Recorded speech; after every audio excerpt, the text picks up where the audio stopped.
Look, I'm a college graduate. I never heard all this stuff before. Because they didn't intend to teach you that.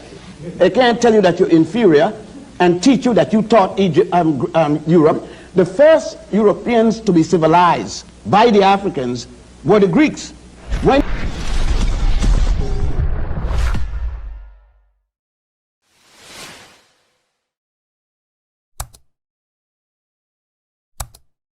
just remember that before they said Jesus was born in a manger in Bethlehem, they said he was born in a cave in Ethiopia. It was at the Nicene Conference that changed that.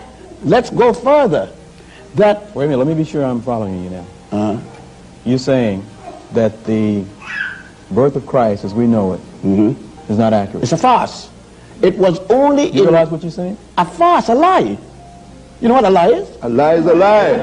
The person who wrote that at the Nicene Conference of Bishops in 325 AD, Constantine, the Roman emperor, ordered a conference be held because Rome wanted to take over Christianity from the people who started it. Christianity was started with Pantius and Boetius in a place called Alexandria in Egypt. And Egypt is in Africa. I saw it up to January the 9th, it was there. You talked about that a little bit last night in your lecture. There was a lecture last night, Dr. Simmons, here on campus.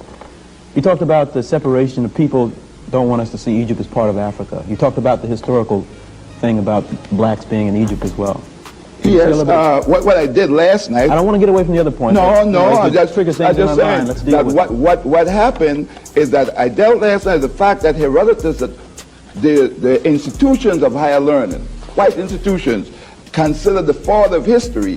He himself, when he visited Egypt around 450 BC, almost half a thousand years before Christ, said that the Ethiopians, the Egyptians, the people of cultures, which is part of present-day Turkey, were people of black skin and woolly hair.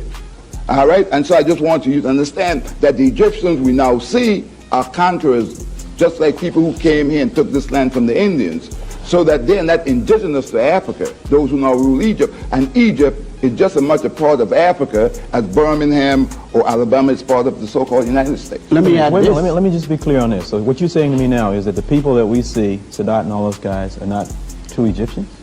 No. The fact that Sadat's mother was a Sudanese, Nasser's mother was a Sudanese, but their fathers were Arab conquerors. The one that was the African was Mohammed Naguib, the first president of Egypt, the one that overthrew Farouk. But 1 year after that, since he was looking for a hookup with the other Nile Valley countries as it used to be in antiquity, he was removed by the Arab conquerors. The Arabs didn't come to Egypt until 640. The first non-African people came to Egypt, otherwise called the Hyksos, in 1675 BC. The Africans there were already in the 13th dynasty period. They had built every pyramid you saw there before. They had done the S-turn in the Nile. They built every one of the major temples that had already been built, including the Grand Lodge of Luxor. The first European to come there did not arrive until the Greeks arrived with Alexander II, the son of Philip of Macedonia. Look, I'm a college graduate. I never heard all this stuff before. Because they didn't intend to teach you that. They can't tell you that you're inferior and teach you that you taught Europe. The first Europeans to be civilized by the Africans were the Greeks. When you heard of Homer, the first European to have written anything, you couldn't miss that. They said that Homer wrote the Iliad and the Odyssey. And that was not until 833 BC. The Africans had already in 255,000 at the Tassili Mountain. They had the Sibyllian period, first, second, and third, the pre-dynastic period, all the way up. The Africans had produced men like this, Imhotep, the multi-genius that designed the step pyramid of Saqqara. The first man to be a physician that even Hippocrates, the so-called father of medicine, is giving him credit and call him the god of medicine. The Greeks changed his name from Imhotep to Aesculapius. There he is. There he is. Wait a minute. This gets into what you were saying. So wait a minute. You guys are telling me now that black men taught Homer and... As a matter of fact, went to Egypt to school. As a matter of fact, the Egyptians said Homer was Egyptian, not Greek. That's right. It's only the Europeans said that. The Westerners now said that he was. But let us go back. Remember that Homer himself said in the Odyssey what? That the gods Zeus and Apollo, Europe's first gods, came from Ethiopia. Go read it. And I didn't write it. He wrote it. Thales, from Thales down to Socrates. and Socrates down to Aristotle, which they call the pre-Socratic philosophers and the post-Socratic philosophers, each and every one, including Plato, who spent 15 years in Egypt receiving their education. You're saying Plato was educated in Egypt? 15 years. See, what Before that, you heard nothing of him. Every one of them. What you had me believe then also, for part of what you said last night, is that Plato and these guys went back home, and they were big guys. But they were taught in Egypt? Is that what you They said? came there They came there for their education. And they said it. They didn't hide it. They It's the themselves. modern writers, the modern instructors and professors who trying to deny it. All right, let me Ancient get you- You Egyptians- can't have in a Let me get you- racist school in Birmingham non-racist education. Let me get to something you said last night that's not going to make you very popular in this town and may not allow you to get safely out of town. You told an audience last night that you saw, I think, in a tomb in Egypt. Yeah. You saw it with your own two eyes, right? Yes.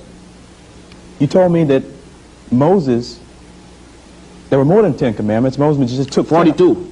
The negative confessions. Moses isn't supposed to have been born until 1349 BC.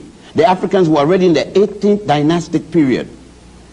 Akhenaten, who died before Moses was born, and Imhotep, who died more than 2,000 years before the birth of Moses, and others at the Grand Lodge of Mem had 42 laws called now the negative confession, one for each nome. They go like this: I have not killed man nor woman. I have not spoken ill of the gods. Moses is supposed to be born in Egypt, they said, at a place called Sukkot. Already, it says that Moses get the 10 commandments of Mount Sinai. Mount Sinai is still in Africa, right? The Sinai Peninsula is a part of Egypt. More so, is it possible for Moses to be born in Egypt, educated in Egypt?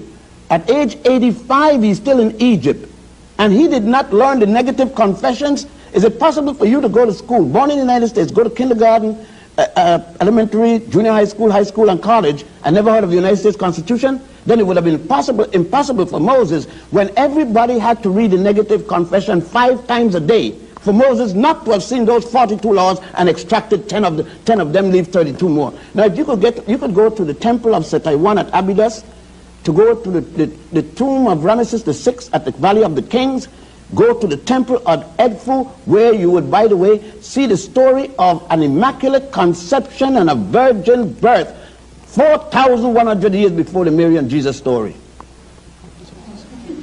As a matter of fact, Wait. no, Let because me understand. this is shocking. Let me just put it in form of a question then. I mean, I don't want to stop this, because we're here for information. But what you're trying to get me to believe is that Moses didn't get the 10 commandments from Mount Sinai, but he got them From his fellow Africans.